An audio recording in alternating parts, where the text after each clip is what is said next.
ใช่ใช่นั่งตรงที่โซฟาแล้วเดี๋ยวจุดเทียนฮะยังไม่ได้เปลี่ยนเหรอท่านมหาวันนิวนกำตังเพกำครับ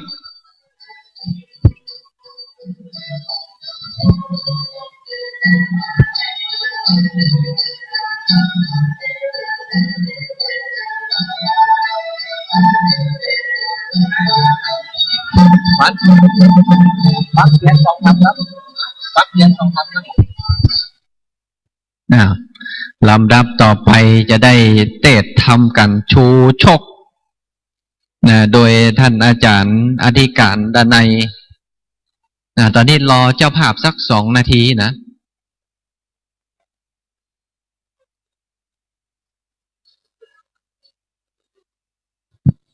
ยังพอ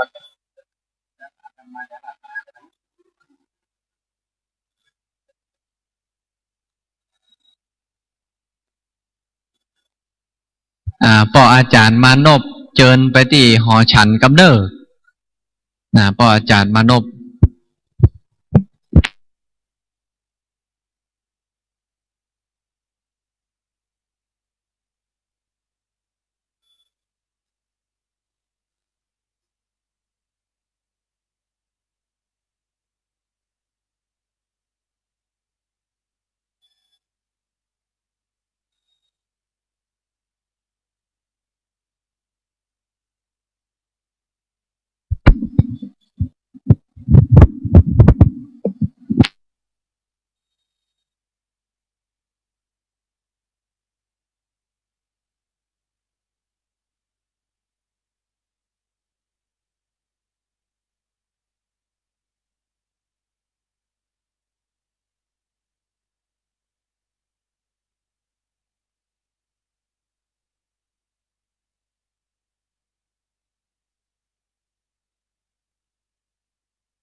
ลำดับต่อไป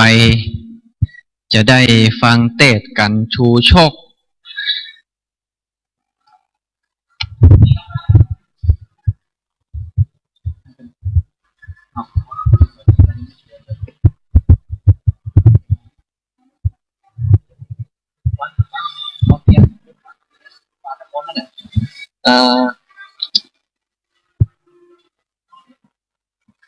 เดี๋ยวจะได้เจิญเจ้าภาพจุดเตียนในบาทน้ำมนต์79 เล่มเนาะท่านเจ้าภาพวันนี้เป็นคุณโยมสศิธรนุ่นสมบูรณ์ไทยไทม์โฮสเทลตอนนี้ปออาจารย์ไปกินข้าวอาตมาจะอาราธนาให้ก่อนเปลี่ยนเล่มน้อยเนอะท่านอาจารย์อธิการดนัยนันทธรรมิโกเจ้าอาวาสวัดสุวรรณคีรีมงคลอำเภอดอยสะเก็ดจังหวัดเชียงใหม่ท่านอาจารย์เป็นพระนักเทศน์กันชูชกซึ่งม่วนนะศรัทธาสวนดอกติดอกติดใจก็เลยต้องนิมนต์มาทุกปีถ้าหากว่ามีการจัดงานเทศมหาชาติฉะนั้นปีนี้ก็เป็นหน้าบุญของเฮาท่านทั้งหลายที่ท่านอาจารย์ได้เมตตาในโอกาสนี้ก็จะได้อาราธนาแทนพ่ออาจารย์ไปก่อนหลังจากที่ปักเรียบร้อยแล้วก็เชิญเจ้าภาพจุดเลยเนอะธรรมเทศนาการทวนสีก็แล้วสุติบัวละมวนก็กาละกวนมารอดผูกทวนหาปาเมื่อปู่พิบาปุ่มลามถูกนางเมียงามชื่ออมิตตาไปหายังคาใจถามถอยไล่กลัวเมียนี้ ก็รีบดันดงรีบอดจ้าพรามเทาก็หลงป่าไปสู่เมืองหลวงก็ทำหาพระตนยศใหญ่เจ้าเมืองไลเฮือพรามนี้ดังคาถามีแต่เก่านับอ่านได้79พระกาถาขออาราธนากรมกล่าวลูกศิษย์พระเจ้าโตเลิศแล้วคือนั่งธรรมาสแก้วแล้วเทศนาธรรมอนุกรรมปิมังประชังอาราธนังกโรมาสุนา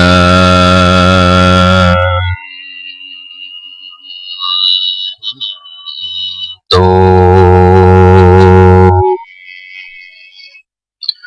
พลนาโต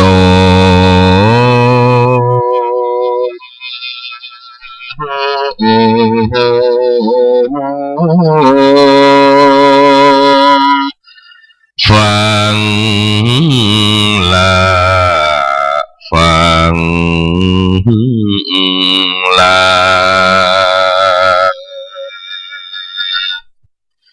โมลา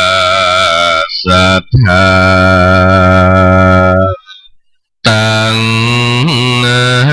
ลา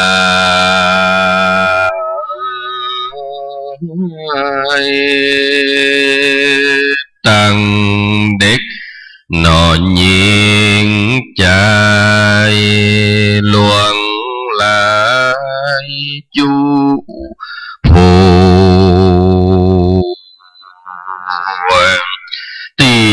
ปากันมานั่งฟังธรรมอยู่นี่เรียบร้อ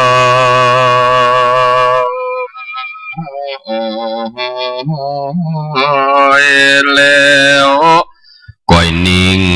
ดาฟัง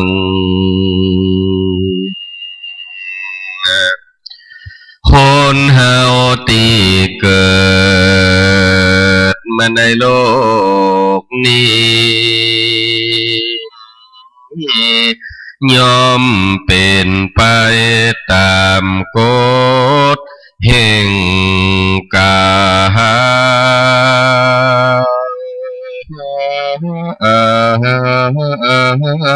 มเพราะฉะนั้นก็ขอเฮยยึดถือเอาอย่างรัตนังสามดวงแก้วเจ้าตั้งพระพุทธพระธรรมพระสงฆ์นั้นแล้ว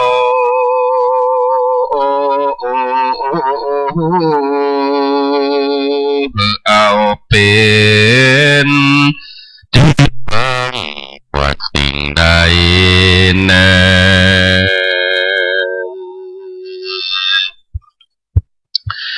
เฮาเกิดมาแล้วอย่าได้พระมาลาสา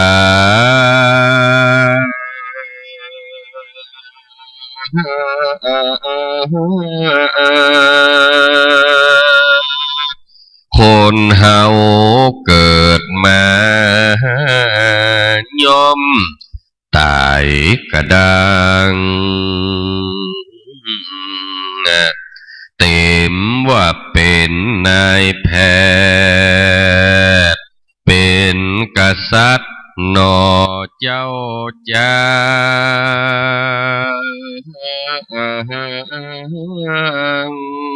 ก็ย่อมขาดความเหมือนกันจุคนนะเต โลยล้นฟ้าสมบัติมากลำไหลบอกว่าคนบ้านไหนเมืองนา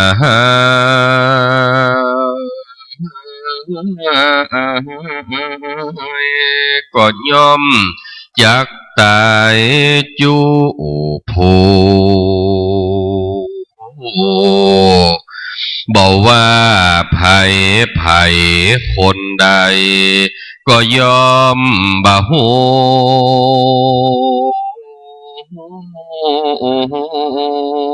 มันก็จักยอมเกิดเป็นไปมันเป็นธรรมดานั้นเราคนเฮาเกิดมาแล้ววันเกิดหูแต่ตีมันบ่แน่คือวันตายมัดอยู่ละอาจวำไว้มันก็มาตายบ่เลือกนะคนเราที่เกิดมาตายลมฟ้า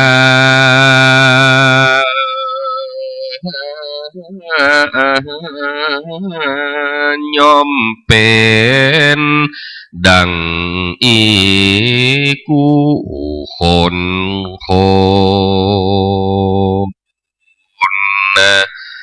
เฮาเกิดมาแล้วก็ฮือมันสร้างแต่กุศ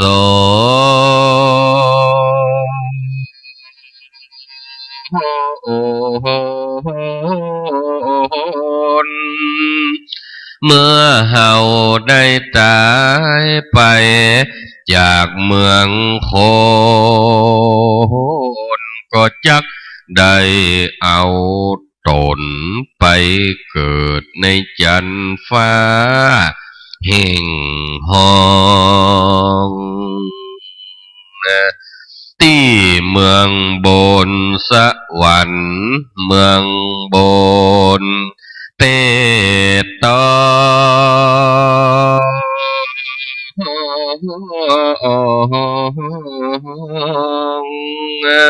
เมือง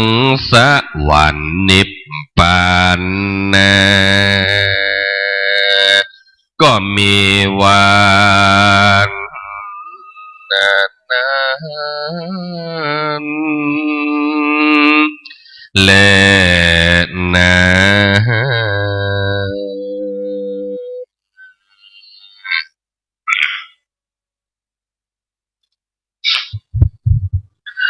นะโมตัสสะภะคะวะโตอะระหะโตสัมมาสัมพุทธัสสะ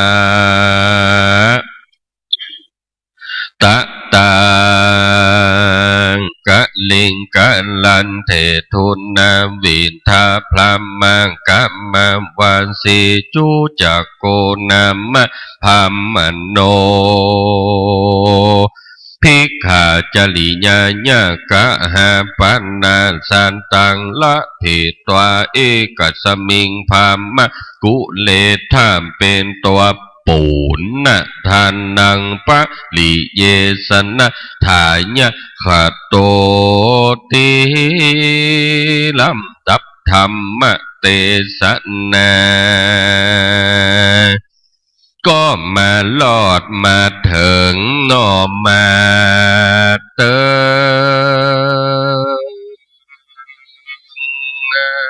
ตึงตึงตึงตึงกันจูจักกะพามผูกแหขอเชิญพี่น้องศรัทธาจุงถ่อมท่าน ดาฟังไปหน่อยหนึ่งและเด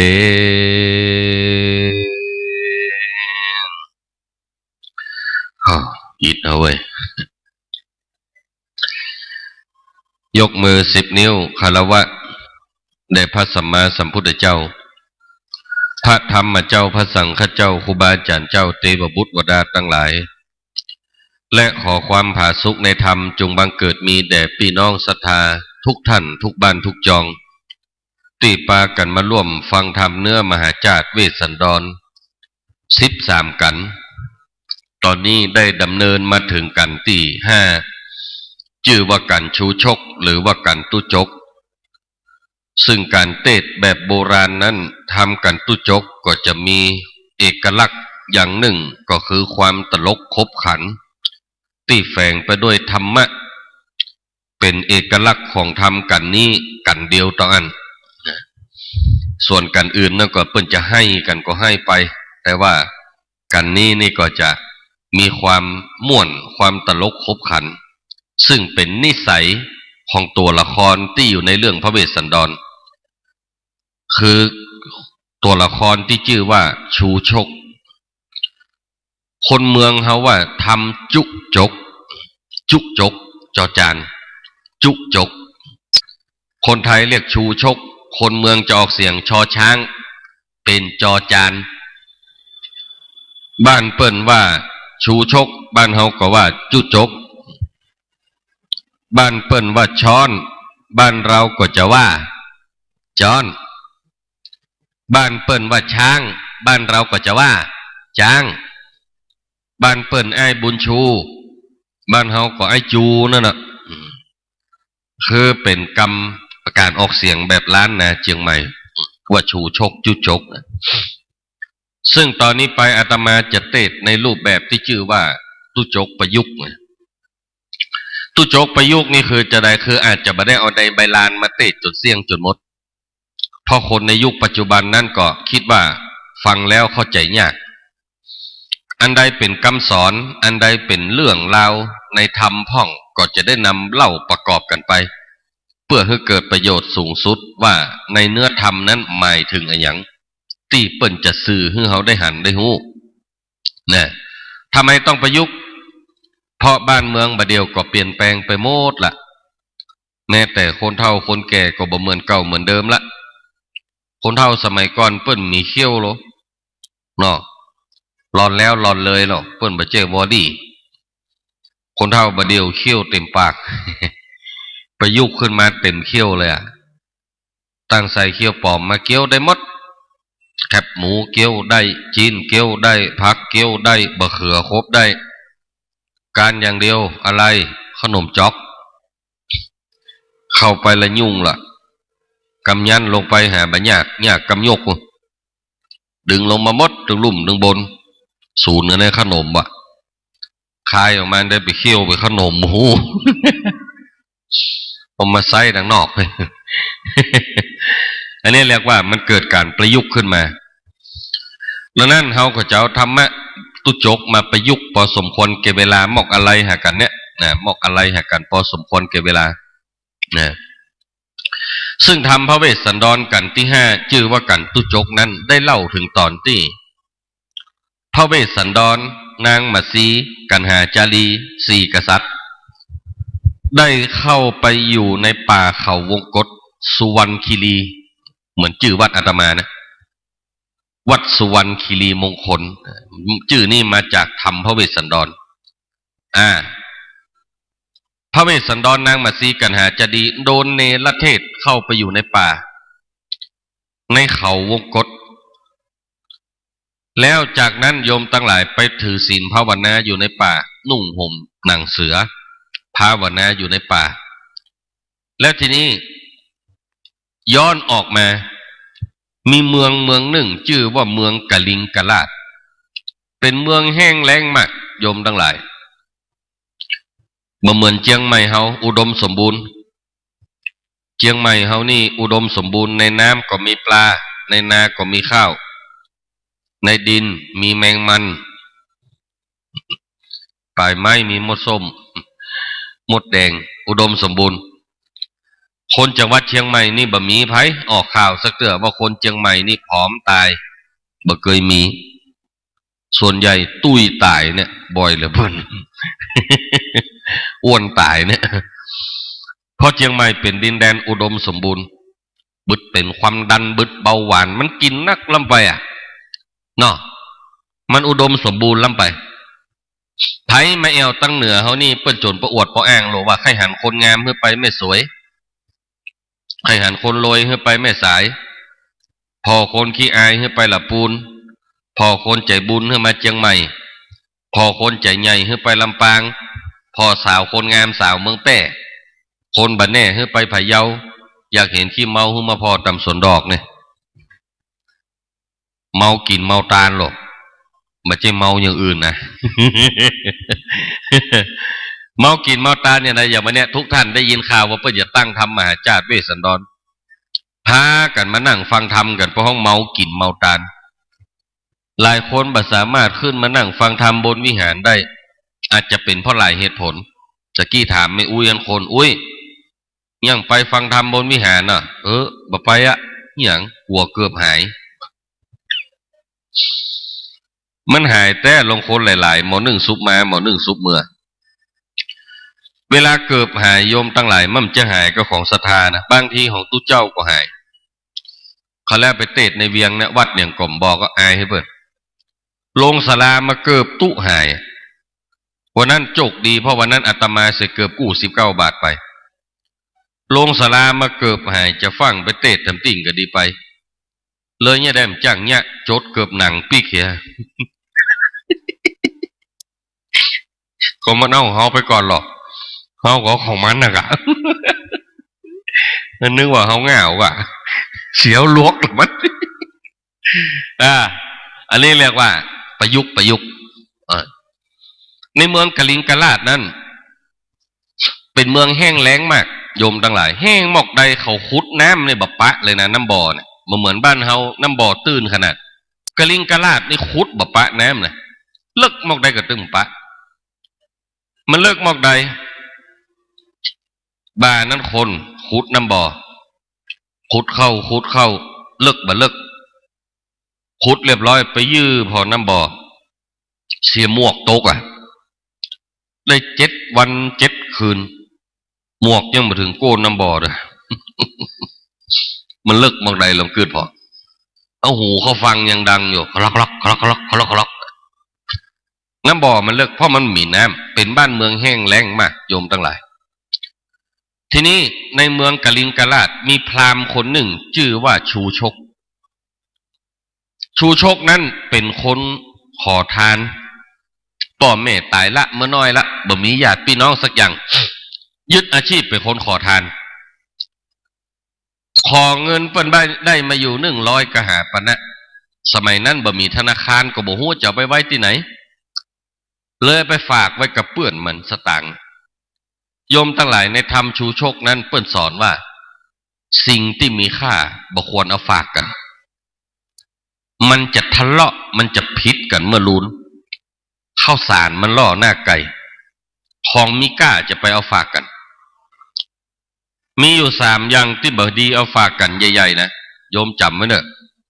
จะไปเอาฝากไปเด็ดขาดเนอะ3อย่างนี่นะ1สตางค์ของมีค่า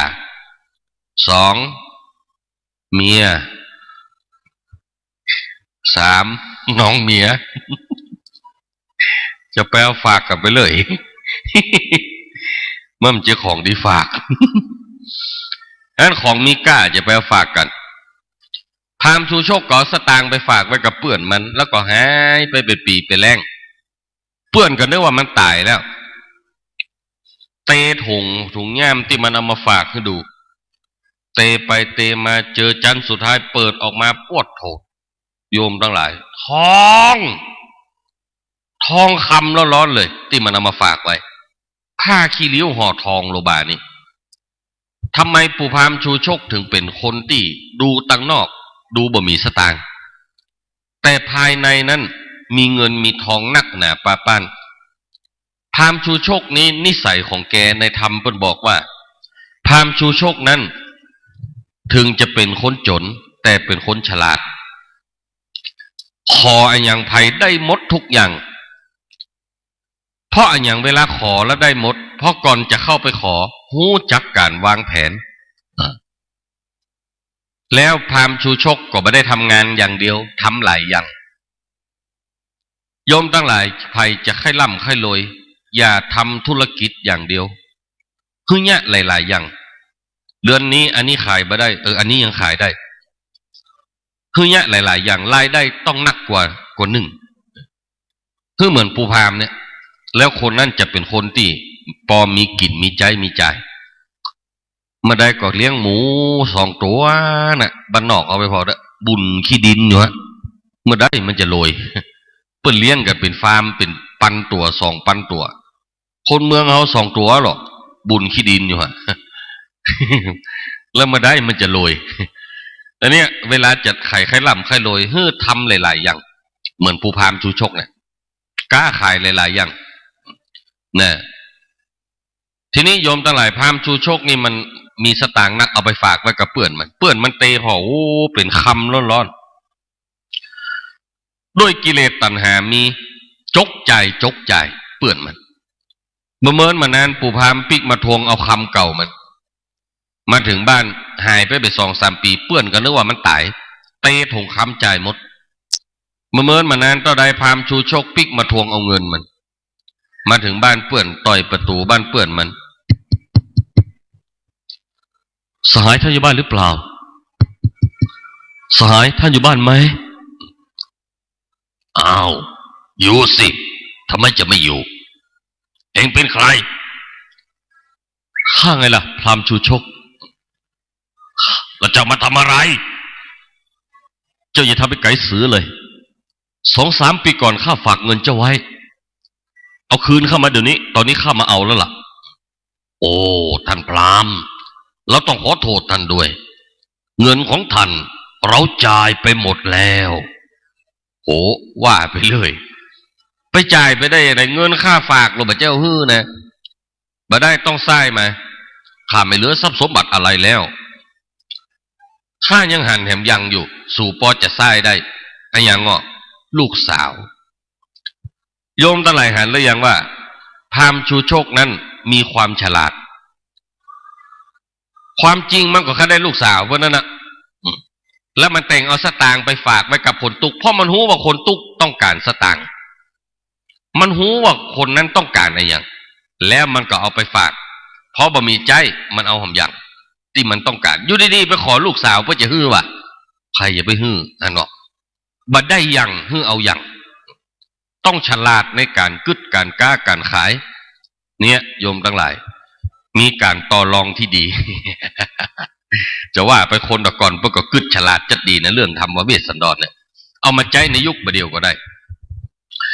บ่ได้อย่างก็เอาอย่างมันบ่มีอย่างไส้จำเป็นต้องเอาลูกสาวไส้ฮือชื่อนางอมิตะดาคนเมืองว่าอมิตตาผู้พามมันจ้างอู้สาวไปอยู่กับมันน้องไปอยู่กับอ้ายเด้อน้องจะเอาไอ้หยังน้องจะกินไอ้หยังไปอยู่กับอ้ายเด้ออมิตตาได้ยินไผ่ก็ใครไปอยู่ตัวกันเนาะเจ้าไอ้หยังกินไอ้หยังเนี่ยฟังมันว่าไปถึงเฮือนปู่พามปุ๊บมี4 เสาไหวย่องไหวแง่งมาขึ้นแกว่งห่างก็ไหวแมวขึ้นไอก็เซิ่งไก่ขึ้นขันก็เนื่องไปเนื่องมาในไอ้บอกว่าเจ้าว่าอย่างกินอย่างอีใบใจกันมาถึงบ้านบะหมี่สักอย่างก็แม่นแล้วเหรอไอ้ถึงบอกน้องตั้งแต่แรกแล้วเหรอว่าน้องเจ้าว่าอย่างน้องจะกินอย่างก็มันบะหมี่อ่ะ มันจ้างว่าเนี่ยท่านก็หลายคนกล้าขายรวยได้มันจ้างอู้มาเลยสำเร็จเหมือนคนจีนเพิ่นมาขายเสื้อคนเมืองน่ะกะแปะมีเสื้อนักก่อหลายมีเบอร์อย่างพ่องมีหลายขนาดหรือเอาอะไรข้าก็ได้ผืนเนี้ยเสียดายมันน้อยไปหน่อยมันไม่น้อยมันมาน้อยมันน้อยมันยืดไล่ซื้อไปแล้วมันยืดไล่เอาไปซัก2-3 รอบมันยืดไล่ซื้อมาใส่ไปยืดกระดูกขี้ข้างลั่นพระพิเภพได้ขายเสื้อละ อันเนี้ยกำอู้นี่จัดสำคัญพามชูโชคนี่มันจ้างว่าจ้างอู้จ้างจ๋า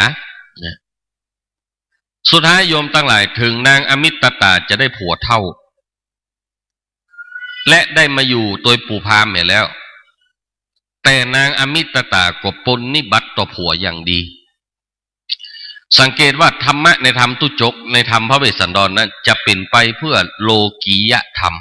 คือเป็นธรรมสำหรับเจ้าโลกที่มีกิเลสอยู่ยังไม่ใช่ธรรมที่ทำให้พ้นทุกข์นะเพราะญาติพระเวสสันดรยังไม่ใช่เป็นพระอรหันต์เป็นผู้บำเพ็ญอยู่นั้นธรรมะส่วนใหญ่ในเรื่องพระเวสสันดรส่วนใหญ่จะเน้นในเรื่องการประสบความสำเร็จในฝ่ายโลกไม่ใช่ฝ่ายธรรมด้วยคือโยมตั้งหลายเนี่ยร่ำรวยมีเงินเหี่ยก่อนแล้วก้อยสละเมื่อลูนก้อยเข้านิพพานกันเมื่อลูนในชาติพระพุทธเจ้าแต่ชาตินี้เป็นชาติพระเวสสันดรซึ่งบำเพ็ญบุญอยู่โยมตั้งหลายพระเวสสันดรกันนี้กันที่5ตุจกได้เอานางอมิตตาไปอยู่ตัวถึงนางอมิตตาจะได้ผัวเท่าเป็นกรรมของนางที่ได้ผัวเท่าหูกว่าเป็นได้อมิตตาได้ผัวเท่าแม่พอชาติหนึ่งของนางอมิตตาเคยใส่ขันแก้วทั้ง3ด้วยดอกไม้เหี่ยวนี่ของไผ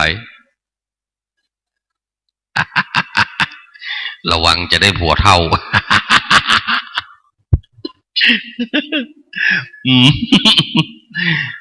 เคยใส่ขันแก้วทั้ง3ด้วยดอกไม้เหี่ยวชาตินี้เลยได้ผัวเท่าโยมทั้งหลายสุดท้ายอมิตตามาอยู่ตัวผู้พามเท่าชูชกปนนิบัติผัวอย่างดีโดยธรรมะ7ประการธรรมะ7ประการต่อจากนี้ไปไม่ยิงคนใดมีเนี่ยผัวจะบละผัวจะไปมีคนอื่นผัวจะบมีเมียน้อยเลยดอกแค่ใดก็ธรรมะของนางอมิตตาแค่ใดก็โยม7อย่างด้วยกันไม่ยิงคนใดมีธรรมะ7อย่างต่อไปนี้ผัวจะบละผัวจะไปมีคนอื่นบ่นอกใจเลยคนโบราณเปิ้นห้องเหือน3น้ำ4เป็นหน้าที่ภรรยาที่ดีต้องมีเรือน3น้ำ4เรือน3หลังไม่ยิงแต่งงานแล้วต้องมีเรือน3หลัง1ได้แก่เรือนกายไม่ยิงต้องร่างกายงามตลอดเวลาทรงผมมันเปลี่ยนพ่องวันนี้ซอยผูกป๊อบไม่ใกล้กันลำไปคนประเดี๋ยวประหนึ่งแต่งสปะผมขาวย้อมดำผมดำย้อมแดงคิ้วเส้นได้ออกนอกแถวแยงแว่นลกน้ำตาโปปินางตาตืดออกมาทาอะไรดำคุมมุมเสดอเสดะเอาก็ดื่มหูจักกับเขาปากต่ำลงมาใส่อะไรลิปสติกสีแดงสีม่วงสีส้มสีลายใส่เปิ้นเข้าไปแล้วหมูทาลิปนี่กลิ่นเข้าเนี่ยเขาไม่ได้เราไปสังเกตอะหีบน้ำแกงพระโพธิ์พระพาดเนี่ยเขาไม่ได้หรอกกินยังเป็นตุกเป็นเนี่ยตักแกงเข้าใส่จอแล้วบ่ยูเข้าในปากคลักพอไปพอมาอย่างรถแมคโครแต่ด้วยความงามเราก็ต้องแต่งนะเพราะคนมันมีกิเลสอยู่เนี่ยเป็นธรรมของโลกีเนี่ย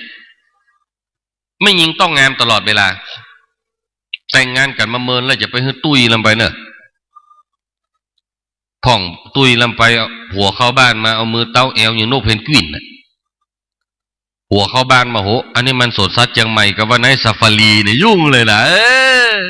ไม่ยิงต้องงามตลอดเวลานะคนโบราณเปิ้นสอนว่าอันนี้มีในพระไตรปิฎกนะมีในพระไตรปิฎกสอนเอาไว้ว่าผู้หญิงเวลาหลับต้องหลับทีหลังสามีเวลาตื่นต้องตื่นก่อนสามีทำไมไม่ยิงต้องหลับทีหลังแล้วตื่นก่อนเพราะถ้าไม่ยิงข้อไหนหลับก่อนป้อใจหรือลูกควายหรือป้อใจจะมาหันสภาพไม่ยิงที่ดูบัดได้หรือลองลูกควายสักวันกะ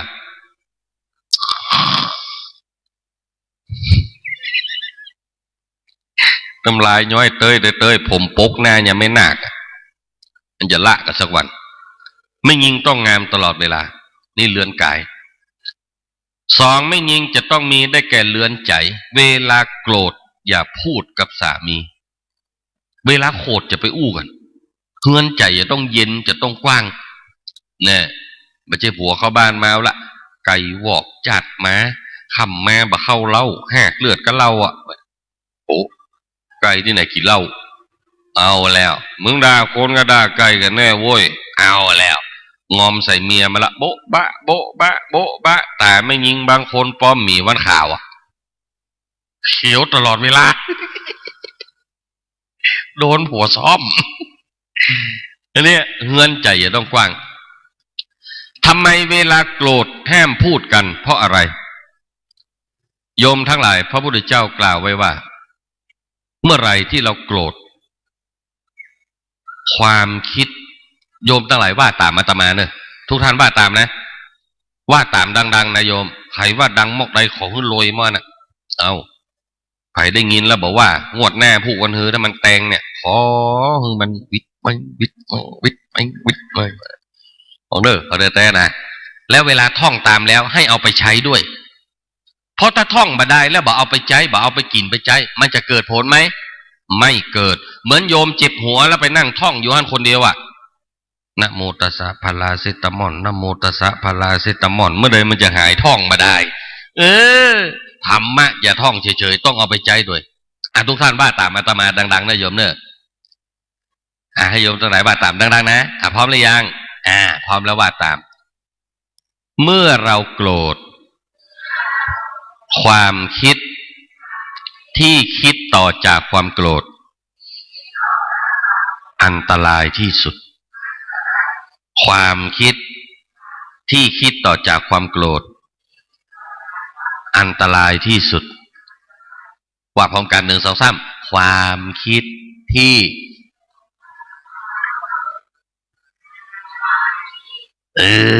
สาธุเห็นไหมลองโคดปุ๊บกึดต่อจากนั้นไปเกือบจะผิดหมดเลยเวลาโคดจะไปอู้กันเนาะแล้วเวลาความโกรธมันใช้ให้โยมด่ากันทะเลาะกันเสร็จเรียบร้อยแล้วเนี่ยความโกรธก็จากเราไปหน้าตาเฉยเลยแล้วไม่เคยกลับมารับผิดชอบสักเรื่องเลยแล้วมันปล่อยให้โยมเป็นผู้รับผิดชอบคนเดียวนี่คือความน่าเกลียดของความโกรธพระพุทธเจ้าจึงบอกไม่ควรโกรธเพราะความโกรธไม่เคยมีความรับผิดชอบอะไรเลย แล้วเวลาโคตรจะไปอู้กันเฮือนใจจะต้องกว้าง3ผู้หญิงจะต้องมีได้แก่เรือนบ้านต้องปัดต้องกวาดปลูกดอกปลูกดวงแวดแวดเฮือนนี่ผัวเตียวเข้าบ้านมาเฮือนเนี่ยพืชสวนโลกนี่ม่วนมันอยากปิกบ้านตึงวันผัวเขามักอย่างกาแฟบ่ซื้อเลี้ยงไว้ในตู้เย็นนะมันปิกบ้านมาเปิดประตูตู้เย็นโอ้โหสวรรค์มันอยู่ตรงนั้นแปลงไว้หลายๆมุมที่ผัวเขาชอบในบ้าน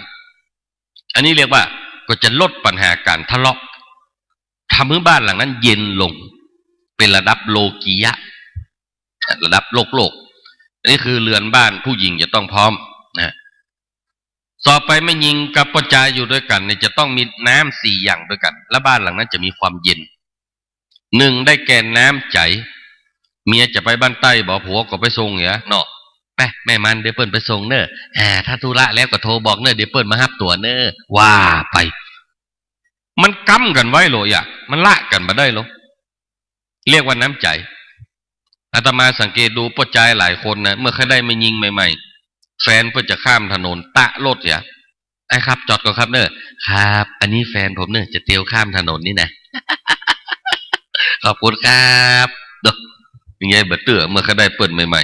ๆแต่งงานกันมา 4-5 ปีเมียมันจะข้ามถนนผัวมันหล่นไปอยู่ลายบุล่ะมันหล่นมาแล้วรถจะโจรใส่มึงตายบุกไหนหล่นตัวรถจะมาโจรตายดูมันไปกั้มกันไว้ได้ยังไงไม่อยู่ด้วยกันมาได้งามมอกใดก็ตึงมีก้ารอมอกใดก็ตึงมีก้าน้ำใจต้องมีต่อกันตลอดเวลาโยมเนอะถึงวันเกิดผัวมาบอกเสื้อสักผืนเตียวสักผืนว่าไปซื้อมัดใจผัวไว้ช่วงนี้ถึงวันเกิดไม่ยิงมาพ่อจายก่อพ่องเนาะโยมเนาะซอยสักเส้นแหวนสักวงลอเก็ตว่าไปซื้อมัดใจเมียไว้ฮะช่วงนี้เศรษฐกิจบดีสตางค์ซื้อทองมีละแกเอามาไม้ซองจ้างอวยพรเนี่ยหน่อย สาธุขอให้ความฮักของเฮาแง่เหมือนเส้นมาม่านี่เด้อกูว่าไปหากันเรียกว่าน้ำใจต้องมีต่อกันตลอดเวลาสองไม่ยิงต้องมีได้แก่น้ำกินน้ำใจนะเดี๋ยวนี้ของอาตมาก็ยังบ่มีด้วยนะเนี่ยสักแก้วเลยอ่ะขอสักแก้วนะท่านอาจารย์น้ำกินน้ำใจนี่ต้องมีนะไม่ยิงนี่ต้องมีผัวเข้าบ้านมาอ้ายอย่างกันน้องน้ำเย็นๆสักแก้วเจ้ามันม่วนมันต้องอยากปิกบ้านถึงวันนะมันจะผัวเข้าบ้านมาไม่ยิงบางคนเอาละแบมแบมแบมแบมแบมแบมแบมแบมแบมแบมแบมแบมแบมแต่เรียโดนละโบ๊ะบะโบ๊ะบะโบ๊ะบะแต่ไม่ยิงบางคนป้อมหมีวันข่าวยังว่านะเขียวตลอดเวลาสะโดดสะแด่ไม่ต้องใส่ก็ได้ผัวมันปั๊มหืออันนี้เรียกว่าน้ำกินน้ำใจต้องมีตลอดเวลาพร้อมต้อนรับสามีสามผู้หญิงจะต้องมีน้ำที่สามเหมือนนางอมิตตา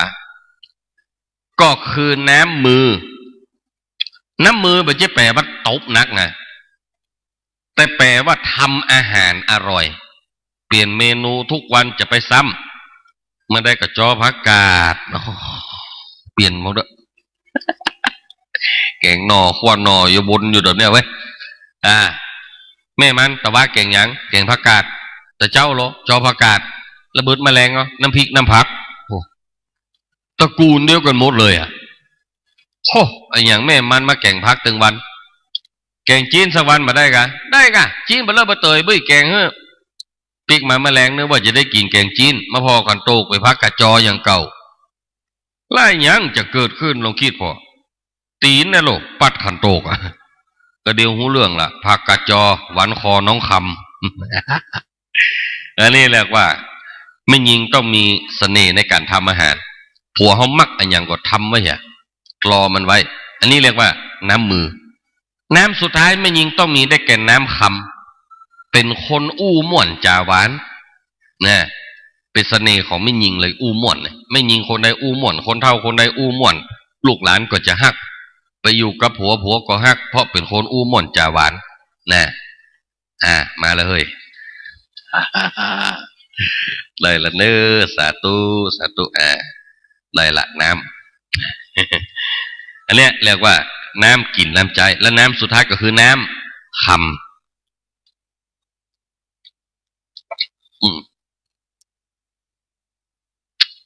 ลงไปเรียบร้อย นะสดชื่นแต่นั้นวันนี้โยมทั้งหลายไม่ยิงสุดท้ายต้องมีน้ำคำเป็นคนอู้ม่วนจาหวานไม่ยิงนี่งามหมกใดฮึตึกถ้าอู้บ่ม่วนตึงมางามละเสน่ห์ของไม่ยิงคือกำอู้ที่ม่วนนะไม่ใช่เหมือนกับผัวเมียกู้หนึ่งหรอเมียมันด่าผัวถึงวันน่ะแก่งให้ผัวมันตายถึงวันน่ะขอมึงตายสักวันเด้อบัดถ้าเข้าบ้านมารวดตายข้างนอกวะขอมึงตายสักวันอายุสั้นปันตายด่าผัวมันตายถึงวันแจ้งผัวให้มันตายถึงวันเมื่อมานานผัวมันตายแต่เอา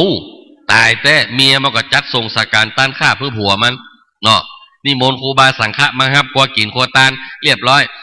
จุงศพผัวถอนเรียบร้อยเอาศพผัวมันไปเหี่ยวไปถึงเหี่ยวเรียบร้อยปังสกุลเรียบร้อยเขาช่วยกันยกล่องผัวมันขึ้นเมนเขาถ้าจะยกบดีเมาเงอเอาล่องไปต่ำใส่เสาเมนน่ะตึ้งผัวมันสะดุ้งลุกไป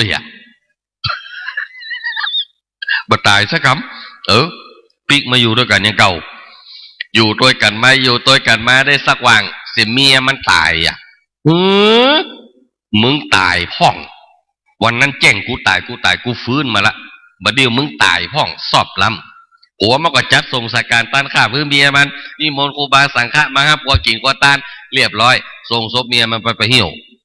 ไปถึงเหี่ยวเรียบร้อยปังสกุลเรียบร้อยเขาจะยกล่องเมียมันขึ้นเมนน่ะหรอกมันถึงไปช่วยปัญหามหรอไปอยู่บนเมนปุ่นรอเป็ดสลับบอ้าวตรงขึ้นมาเลยครับตรงขึ้นมาเลยครับตรงขึ้นมาเลยครับระวังเสา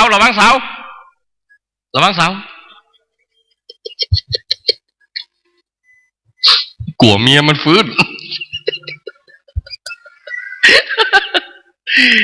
ถ้าอู้อย่างอี้นี่มันบ่มีกล้าแล้วหน่อยอู้ด้วยกันเนี่ยมันม่วนละ นี่แหละว่าไม่ยิงต้องมีกำอู้ติม่วนนะโยมตั้งหลายเวลาส่วนใหญ่ตั้งเหนือเขาจะมีการสืบชะตาเนาะแม่อันนี้เป็นความรู้นะบ้านเขาส่วนใหญ่ก็จะใช้ไม้กำอยู่3 เล่มอันนี้เปิ้นเอาใส่4 เล่มก็จะเป็นเหตุผลต่างๆที่มันมั่นขึ้นกันหรือจะเพิ่มปริศนาธรรมขึ้นมาก็ว่าไปแต่โดยหลักส่วนใหญ่แล้วตั้งเหนือเวลาสืบชะตาส่วนใหญ่จะใช้ไม้กำกี่เล่มแม่3 เล่มหรือเวลาโดยเฉพาะเวลาขึ้นบ้านใหม่ขึ้นเฮือนใหม่เปิ้นก็จะเอาไม้กำมากำกันไว้กลางบ้าน3 เล่มแล้วก็จุฮือผัวเมียลูกไปนั่งตัวกันในหันเปิ้นจุนี่หยังอ่ะจุฮือหันธรรมะโยมตั้งหลายไปนั่งใกล้ปริศนาธรรมบ่ได้เหมือนไปนั่งใกล้ยาถ้าบ่ได้เอายานั้นมากินนั่งใกล้บ่ได้หายไหมไม่หายแต่ถ้าเอามาใจตัวเข้าใจแล้วเอาออกมากินมาใจตัวเกิดผลถ้าหลายคนเข้าไปนั่งในสืบชะตาตัวกันตึงผัวตึงเมียตึงลูกในไม้กำ3 เล่มมาแล้วถ้าบ่รู้เรื่องอะไรอย่างสักอย่างออกมาได้กระตีนเป็นเน็ตละห่านกระโดะออกมานักแกนะผู้เจ้าสวดเมินได้ตาน่ะแต่ว่าถ้าใครออกมาแล้วได้ปริศนาธรรมออกมาใจตัวครอบครัวนั้นจะโดนสืบชะตาอย่างสมบูรณ์เพราะไม้กำ3 เล่มนั้นหมายถึงผัวเมียลูกในเฮือนหลังนั้นต้องกำกันไว้และชะตาชีวิตครอบครัวนี้จะเจริญรุ่งเรืองคนเป็นผัวปิ๊กเข้าบ้านมากำเมียกับลูกคนเป็นเมียปิ๊กเข้าบ้านมากำผัวกับลูกคนเป็นลูกปิ๊กเข้าบ้านมากำพ่อกับแม่บ้านหลังนั้นจะมีความสุขมากแม่โยมถ้าหัวผัวมันปีอี้ไม่กำเมียได้ปะเพราะเนี่ยอย่า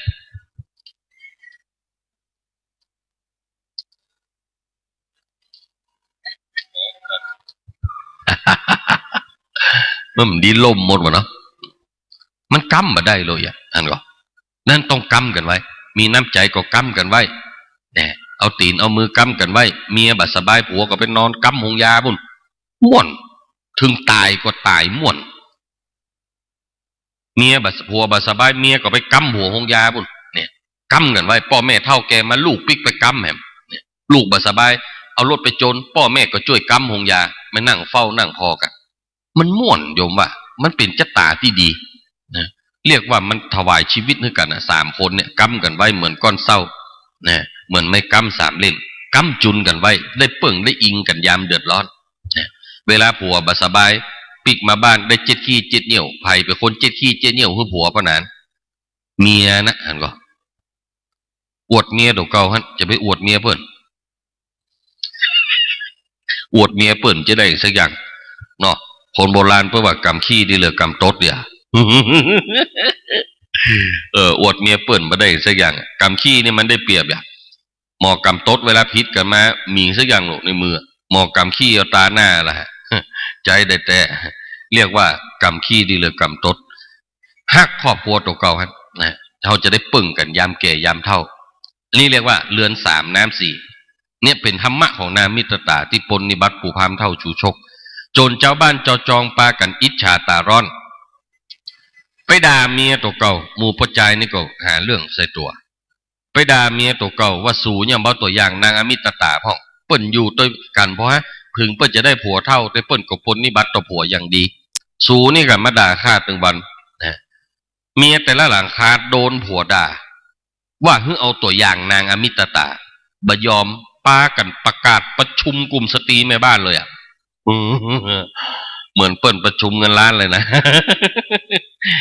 ประชุมเลยกลุ่มสตรีแม่บ้านบัดเดียวนี่ยังใดเนี่ยหัวเฮาหมู่เฮาปากันมาด่าหมู่เฮาอ่ะว่าฮึเอาตัวอย่างนางอมิตรตาแต่ละคนก็บ่ชอบนางอมิตรตาปากันลุมขับไล่นางอมิตรตาออกหมู่บ้านแกล้งพ่องด่าว่าพ่อง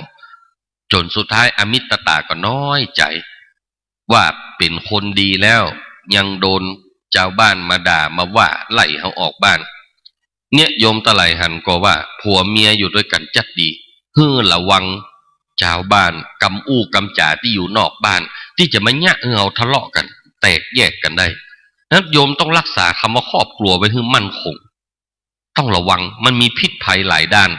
ต้องเตรียมตัวต้องหูตันบ้านครอบครัวอยู่ด้วยกันไม่ได้ก็แตกสลายหมดนะ เนี่ยดังนั้นคือรักษาความว่าครอบครัวไว้ให้ดีเขาจะได้ปึ้งได้อิงกันสุดท้ายอมิตรตาน้อยอกหมองใจบอกกับปู่พราหมณ์ชูโชคว่าตอนนี้ไปน้องจะบรรยากาศละ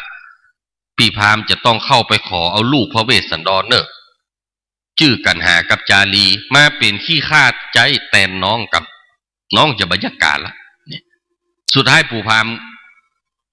ณ์เป็นได้เมียหนุ่มนี่มันดีนะมันงามมันหนุ่มแต่ต้องเป็นขี้ข้ารับใจมันหันก็โยมลักษณะของกิเลสเนี่ยจะงามแต่คุณต้องเป็นทาสของมันนี่คือกิเลสลงกึศดีนะเป็นอย่างอี้หมดหลายคนนะโยมวิ่งตามหาความสุขทั้งชีวิตจนไม่มีเวลามีความสุขก็มีเพราะเป็นทาสของบางอย่างเกือบจะบ่มีเวลามีความสุขเลยเหนื่อยทั้งชีวิตเพราะตามหาความสุขเนี่ยหันว่ากิเลสเป็นอย่างไรก็ลองพิจารณาดูในชีวิตของเฮาให้ดีนะโยมนะอันนี้เรียกว่าลักษณะของปู่พราหมณ์ก็เหมือนกิเลสตัณหาซึ่งโดนเมียน้อยเมียหนุ่มมัดใจเอาไว้จำเป็นขนาดเท่าละซกไม่เต้ายังจำเป็นจะต้องเข้าไปขอกันหาจารีเดินทางไกลเพื่อรับใจความงามของนางอมิตตาออกบ้านไปด้วยความอาลัยลาอมิตตามุกี่รอบเดี๋ยวก็ปิกเข้ามาถามว่าไอ้จะไปแล้วเนอะไปแล่ออกเตียวไปสกรรมไหว้มาละไอ้จะไปก่อนเนอะมันหักเมียมันหันก่อนนกลาสั่งฟ้าป่าลาสั่งน้องนกเขาลาก่อนเสือสั่งลาทำวันนี้บอตาวันหน้ามาแถมจะมานอนแฮมกินแกงนอส้มขอลาก่อนเตอะแม่จุมดวงปีนอนหลับฝันดีคืนหุ่งเต่าแจ้งวันหน้าวันตาจะมาอูแท่งเอาจนกลมไฟวอดมุดบาติดก่อจันบาการก่อปุดขอน้องอยู่ทาด้าก่อยควายหล่อจนทมตึงบ่หนถอยเอาฟ้าดินดอยสักขี่ตีอ้างจักขอฮักนายบ่ไม่ผ่าข้างเพียบเหมือนดวงดาวอยู่คู่กับฟ้าลาก่อนเนออมิตตาลาเข้าป่าไปถึงกลางตางไปเจอไสด่านพานเจตบุตรเลี้ยงหมาไว้32 ตัวมา32 ตัวไล่เห่าปู่พราหมณ์ชูชกเตนันนามาตั้ง32 ตัวก็มาเห่าเท่าล่วเก่ากว่าตายมาพานไหลเลี้ยงใบไล่เลยครบตัวหนึ่งจื้อว่าปู้ตูบตัวหนึ่งจื้อว่าปู้ตาบมันจังสาบจอมลอยตัวหนึ่งจื้อว่าปู้ดำมอยห่างกันมันพกห่างข้างทั่วลอยตีตัวหนึ่งจื้อว่าบะหนยีจมจ่อมันจังหุมล่อคบเสือตัวหนึ่งจือว่าไอตาบ่มเมื่อเพราะว่าตามันมา32 ตัวไล่เห่าปู่พราหมณ์โยมทั้งหลายคนสมัยก่อนนี่มีความฉลาดในการเข้าใจภาษามาด้วยมาเห่าแต่ละอย่างบัดเจเหมือนกันนะโยมทั้งหลายสังเกตก่อนเวลามาเห่าคนแปลกหน้าเนี่ยมันจะเห่าเสียงสูงขึ้นโอ้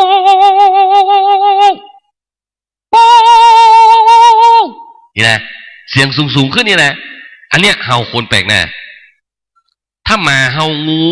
ไปแถมยัง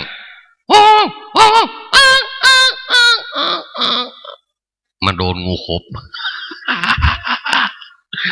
ถ้ามาเห่าผีไปทำยังมาเห่าผีนี่พอไปเลยสังเกตว่าตาไม่ได้จดจ้องดูที่ไหนแต่ดูไปเลยป้องป้องป้องอันนี้เห่าผี มันเห่าแต่ละอย่างมันใช่เหมือนกันนะเราสังเกตดูมาเห่าแล้วโอ้พานเฉตบุตรได้ยินนี่มันเสียงมาเห่าคนแปลกหน้าก็เลยเอาปืนด้ามไม้มาตัวปืนหน้าไม้น่ะที่เป็นอย่างโยมรู้จักเนาะที่หลังไม้ยิงนะเอาปืนด้ามไม้มาโล่นมาพอเป็นปู่พราหมณ์อยู่บนต้นไม้บนหยุดแล้วเจ้าเป็นใคร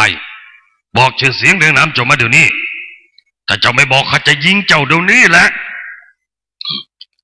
หยุดก่อนท่านพราหมณ์เจตบุตรอันเรานั้นเป็นโหรอยู่ในวังแล้วจุเปิ้นหาว่าเป็นโหรอยู่ในวังความจริงเป็นขอทานได้แต่มันจ้างอู้อย่างว่าเอาตัวรอดได้แล้วท่านมาทำอะไรที่นี่ข้าจะราชสารไปทูลถวายพระเวสสันดรไหนน่ะราชสารเอาล่ะไหนล่ะราชสารจกได้ในถุงยามได้กระบอกไม้ไผ่ใส่เกลือมากระบอกไม้หนึ่งนี่ไงล่ะราชสารแซกแซกแซกแซกแซกแซกแซกแซกแซกแล้วมันเป็นของจริงหรือเปล่านี่ถ้าเจ้ากล้าเปิดเจ้าต้องโดนประหารชีวิตดู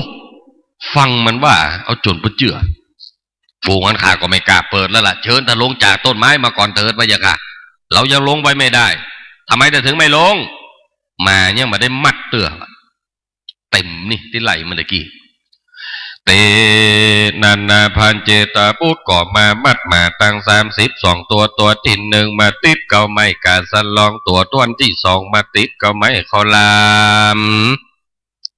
ตัวทวนที่3มาติดเก้าไม่จี้ตัวทวน4มาติดเก้าโนกาตัวทวนที่5มาติดเก้าโนกุกตัวทวน6มาติดเก้าตีนเป็ด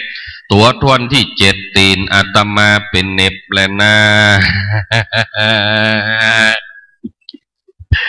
ตัวทวนที่8มาติดเก้าไม้บัดเตาตัวทวน9มาติดเก้าปากจิบตัวทวน10มาติดเก้าผักเพชรตัวทวน11มาติดเก้าไม้กาสลอง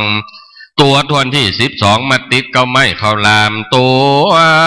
ทวนที่13มาติดเก้าไม้จีตัวทวนที่14มาติดเก้านอกาตัวทวนที่15 16 17 18 19 20 21 22 23 24 25 26 27 28วันนี้วันค่ำกุมกับมัดมาเรียบร้อยแล้วเชิญท่านลงจากต้นไม้มาก่อนเถิดพะยะค่ะนี่หนทางไปหาเวสสันดรยังแหมไก่ก็โอ้แหมไก่อยู่เนอะท่านเดินทางจากตรงนี้นะผ่านประตูสวนดอกพดประตูหายาถึงประตูหายาเรียบร้อยโป้นสีแยกนั้นไปเลี้ยวขวาเลยเข้าไปเหี่ยวพอดีอุเลนมันก็บอกหนทางไปหาพระเวสสันดรว่าท่านเดินทางไปตรงเนอะไปในหนทางเนี้ยถึงตัดหั่นท่านจะไปเจอพระฤาษีองค์หนึ่งชื่ออจุตะฤาษีเป็นพระฤาษีอยู่ในป่าถือศีลมะเมินข้าวปลาไม่กินแต่ก๋วยเตี๋ยว ไปถามเปิ้นแหมกำเนอแล้วเปิ้นจะบอกหนทางฮือทำตุจกกับตึกตะยะโยมทั้งหลายเป็นเรื่องราวพระเวสสันดรกันที่5ต่อไปพวกก็จะเตะกันจุลปนมหาปนไปเรื่อยๆจนถึงปูพามเข้าไปขอกันหาจารีเนาะอันนี้ก็วันนี้ก็เอาอาตมาก็เตะแบบย่อๆพอสมควรแก่เวลาในธรรมมหาจารย์เวสสันดรกันที่5ชื่อว่ากันตุจกกำเดียวอาตมาก็จะต้องลวดเดินทางไปเตะที่อำเภอเป้าใช่ไหมพ่อนะอำเภอเป้าพวกก็ตั้งทำหลวงเงี้ยตามตุจกนะอาตมาวัดสวนดอกนี่ส่วนใหญ่ก็จะได้มาทุกปีอยู่ถ้าว่างนะพ่อนานก็รู้จักกันจะดีเนาะเกยกันจะดีแล้วพ่อนานวัดสวนดอกเนี่ยรู้จักกันจะดีหรอพ่อนานชื่ออย่างเหรอรู้จักกันลืมชื่อไปได้นั้นวันนี้โยมทั้งหลายได้นิมนต์อาตมามาเป็นองค์เตศทำเนื้อมหาจารย์เวสสันดรกันที่5ชื่อว่ากันตุจกเมื่อก่อนนี่อาตมาเป็นตุเจ้าที่อยู่ในวังมาก่อนเนาะคือวังสิงห์คำนะตำบลประแดดอำเภอเมืองเชียงใหม่อยู่หันได้8 ปี7-8 ปีเกาะมาอยู่ที่ร้อยจันทร์ห่างดงได้อยู่15 ปีเป็นตุหลวงอยู่หันได้15 ปีทุกวันนี้อาตมาภาพย้ายไปอยู่ที่บ้านเกิดแต่ก็ไม่ใช่บ้านเกิดแต่เป็นอำเภอเดียวกันถึงบ้านเกิดก็คืออำเภอดอยสะเก็ดอาตมาเป็นคนมุ่งโตนไม่ให้เงินแล้วก็บัดเดี๋ยวนี้ไปอยู่วัดม่อนสุวรรณคีรีมงคลซึ่งจะว่าไปแล้วก็ยังบ่ใจวัดเตื้อนะเป็นวัดล้างมีเนื้อที่ประมาณ16 ไร่เป็นป่าหมดและบ่มีศรัทธาเจ้าบ้านอาตมาไปอยู่ที่นั่นชอบแล้วก็อินดูวัดบ่มีไผอยู่แล้วก็เป็นวัดล้างมาหลายชั่วอายุคนละรู้สึกว่าวัดที่อาตมาไปอยู่นี่อายุประมาณ700 กว่าปี สร้างสมัยพระเจ้ากือนาสมัยก่อนเมืองที่ดอยสะเก็ดที่วัดล้างนักแถวนั้นจะมีวัดล้างเยอะมากนะอยู่ในป่าโยมเยอะมากแถวนั้นนี่สมัยก่อนเปิ้นฮ้องว่าเมืองกวงกลายมาเป็นน้ำแม่กวงมาเดียวเนี่ยชื่อเมืองเดิมก็คือเมืองกวงซึ่งล้างไปละเมืองนี้ล้างไปวัดวาก็เลยถูกทอดทิ้งไปนะอาตมาก็ไปอยู่ที่หั่นนะศรัทธามีบะหมี่จะว่าไปก็บะหมี่สักหลังทุกวันนี้ก็ทำอาหารเองฮือเนนวัดอาตมามีประมาณ16 รูปมีพระอยู่2ขโยมมี2 คนนะประมาณ20 กว่าคนอยู่ที่นั่นนะแล้วก็ตอนนี้อาตมาภาพก็ได้ไปปรึกษาตั้งสำนักพุทธเพื่อก็บอกว่าท่านอาจารย์ที่ดินผืนนี้เนี่ยมันเป็นที่ดินของวัดวังทานมันเข้ากับวัดบางทานไปเหียละวัดล้างตรงเนี้ยท่านจึงบ่สามารถแยกออกมาได้เป็นวัดได้แต่มีวิธีเดียวก็คือท่านจะต้องซื้อที่ดินเพิ่มแล้วสร้างที่ท่านให้เป็นวัดแล้วถึงจะเอาที่ดินผืนนี้เข้าไปรวมกับวัดของท่านได้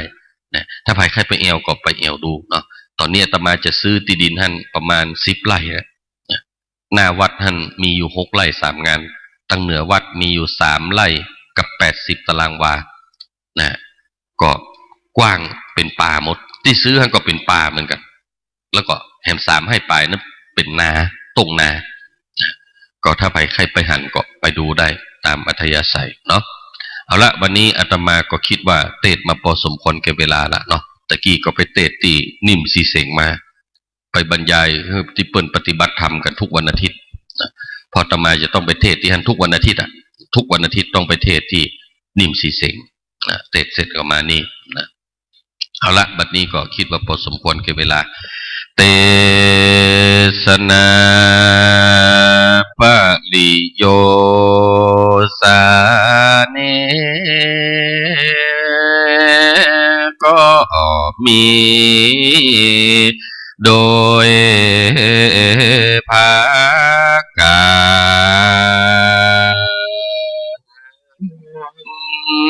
ดังกล่าวมานี้แลนะนิทิตังขีญาสังวรณาวิเศษจาห้องเหตุยังทำจูจกอันผดับผดาไปโดยกาถาว่าใด79 พระกาถาก็บังโกมสมเลสเสด็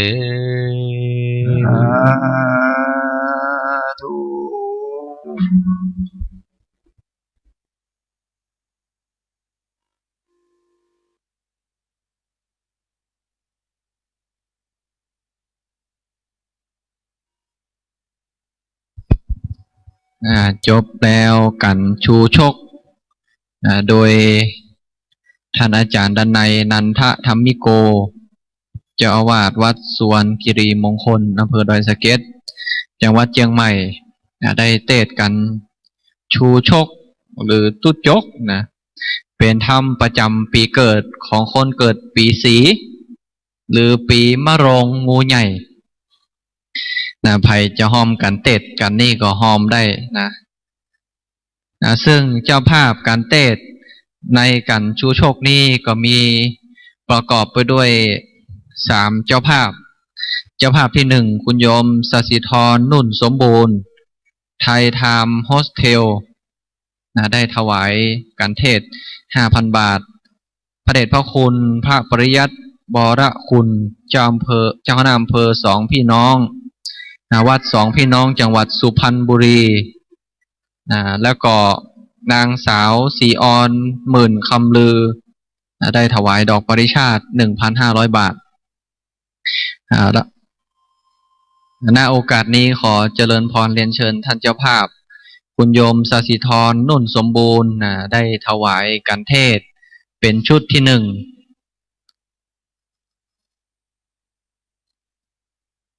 และต้นกัลปพฤกษ์ตัวเนอคุณโยมต้นกัลปพฤกษ์นะ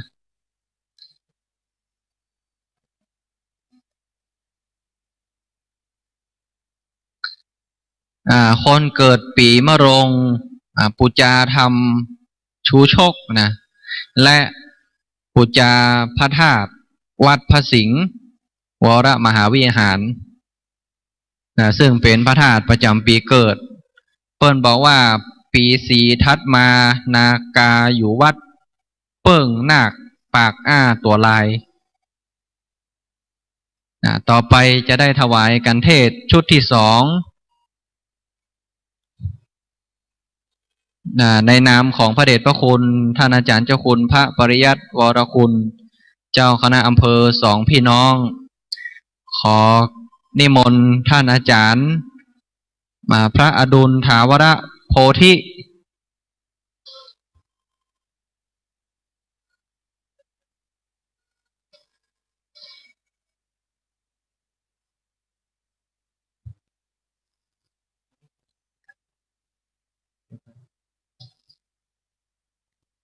ขอกราบนิมนต์ครับพระอดุลถาวรโพธิ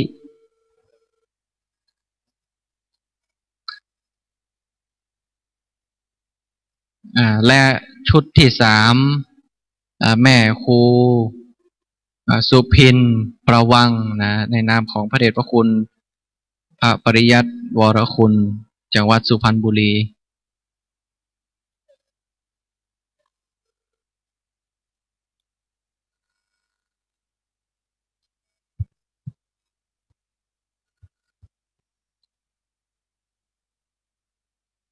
และก็นางสาวศรีออนหมื่นคำลือชุดที่สี่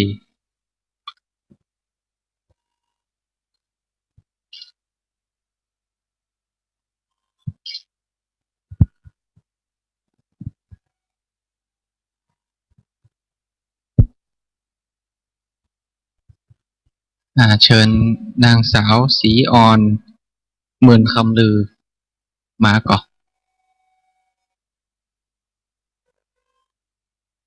ได้ถวายกันเทศชุดที่สี่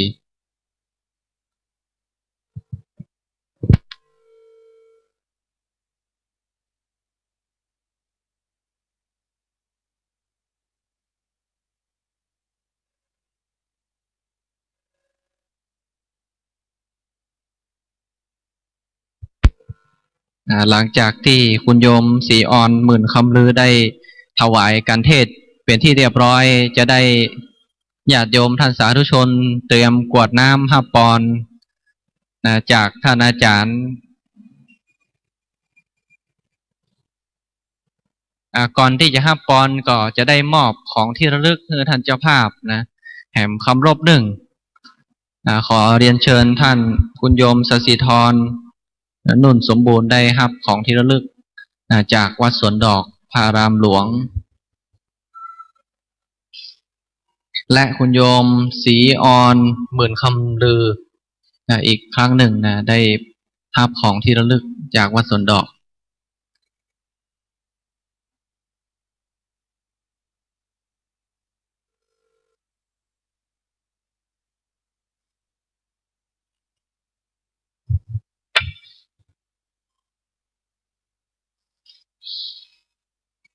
ต่อไปตั้งใจกรวดน้ำ5 ปอนด์จากท่านอาจารย์ณโอกาสบัดนี้แหมกันหนึ่งแหมกันหนึ่งขอเรียนเชิญคุณแม่เนาะได้เป็นตัวแทนของเฮาท่านทั้งหลายถวายชุดที่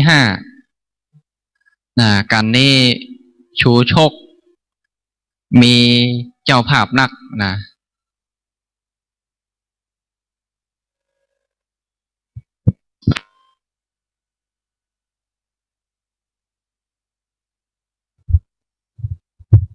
บัดนี้ทุกท่านได้ประเคนปัจจัยไทยธรรมเป็นที่เรียบร้อยซึ่งอาตมาภาพเองนั่นก็เป็นพระของสังคมประเทศที่ไหนส่วนใหญ่จะบล่ำเอาซองสักเถื่อส่วนใหญ่จะกวาดตั้งใน